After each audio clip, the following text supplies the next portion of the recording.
Assalamualaikum warahmatullahi wabarakatuh. Perkenalkan, nama saya Dimas Harfanto dengan NIM L3122288. Di sini saya akan menjelaskan tentang studi kuliah umum pengendalian kebakaran hutan dalam pengendalian perubahan iklim, di mana mempunyai 7 aspek, yaitu aspek hukum, aspek finansial, aspek manajerial, aspek sosial, aspek ekonomi, aspek lingkungan, dan aspek teknis. Ini bersingkat waktu, langsung saja ke materinya.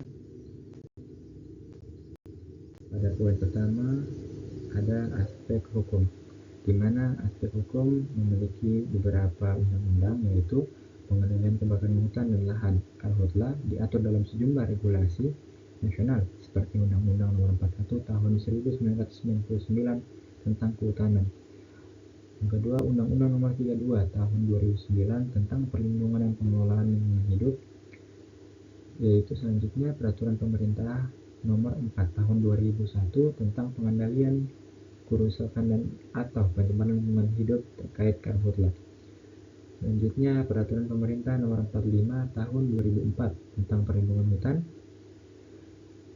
Permen LHK Nomor P32-LHK-Sen-Kum-1-3-2016 tentang pengendalian karhutla. Selanjutnya Inpres Nomor 3 Tahun 2020 tentang penanggulangan karhutla.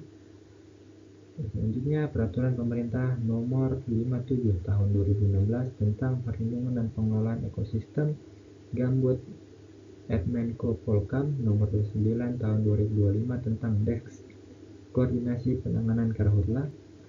Dan yang terakhir, regulasi ini menekankan kewajiban pemerintah daerah untuk menyusun perda, mengalokasikan anggaran, pembentukan satgas, serta memberikan sanksi tegas kepada pelaku usaha yang tidak melaksanakan penanggulangan karhutla. Pada poin kedua, yaitu ada aspek finansial, di mana aspek finansial ini yaitu potensi kerugian ekonomi akibat perubahan iklim dan karhutla. Di Indonesia diperkirakan mencapai 0,66% sampai 3,45% dari PDB pada tahun 2030. Dan kerugian ekonomi dan keuangan negara akibat karhutla sangat besar, termaksud hilangnya potensi jasa lingkungan, kehilangan karbon sink, dan biaya pemulihan pasca kebakaran, di mana pemerintah daerah diwajibkan mengalokasikan biaya penanggulangan karhutla dan APBD baik pada pos anggaran rutin maupun anggaran belanja tidak terduga. Penurunan emisi dan karhutla juga berdampak pada potensi pendanaan internasional melalui skema penurunan emisi gas rumah kaca. Pada poin ketiga, yaitu aspek manajerial, di mana pada aspek manajerial ini yaitu penanganan karhutla dilakukan secara terpadu meliputi pencegahan atau prevention dengan fokus pada penyebab mendasar, peningkatan kesadaran masyarakat, pengelolaan air dan kampanye, kesiapsiagaan atau readiness dengan menyiapkan sumber daya seperti manggala agni dan komunitas peduli api. Dan selanjutnya penanggulangan atau suppression dan mitigasi untuk mengurangi risiko dan dampak kebakaran. Ada juga pemulihan atau recovery yang mencakup rehabilitasi, monitoring pasca kebakaran, dan penegak hukum.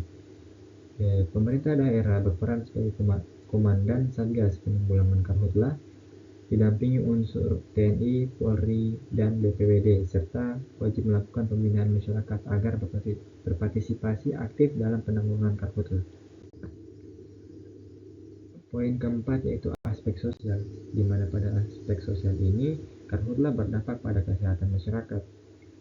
Adapun beberapa penyakit yang mengakibatkan yaitu penyakit ispa, kematian akibat asap, menimbulkan konflik sosial dan menurunkan kewibawaan negara. Penyebab karhutla antara lain konflik sosial, kebutuhan lahan baru, ketidakjelasan status kawasan, dan kelalaian manusia. Terdapat kewajiban pembinaan dan pelibatan masyarakat dalam pencegahan dan penanggulangan karhutla, termasuk pelaporan dan partisipasi dalam kegiatan pengendalian. Pada aspek ekonomi, mendapatkan kerugian langsung pada sektor pertanian, perkebunan, kehutanan, dan pertambangan, hilangnya potensi ekonomi dari jasa lingkungan dan ekosistem, penurunan produksi pangan akibat kerusakan lahan dan ekosistem, biaya besar untuk pemulihan dan rehabilitasi, pasca kebakaran. Poin keenam yaitu aspek lingkungan. Karhutlah menyebabkan kerusakan ekosistem darat dan laut, hilangnya keanekaragaman hayati dan perubahan biomasa.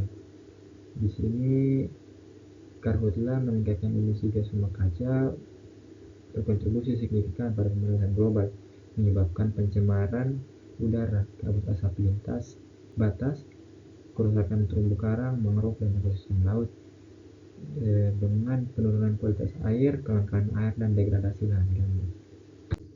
Poin terakhir yaitu aspek teknis, di mana pada aspek teknis ini yaitu pengelolaan karhutlah melibatkan teknologi pemantauan hotspot, pemetaan lahan rawan, penggunaan waterbooming, dan pembangunan sekat kanal pada lahan gambut. Ini merupakan manajemen berbasis data, analisis teknik kebakaran, monitoring emisi, dan evaluasi efektivitas penanganan.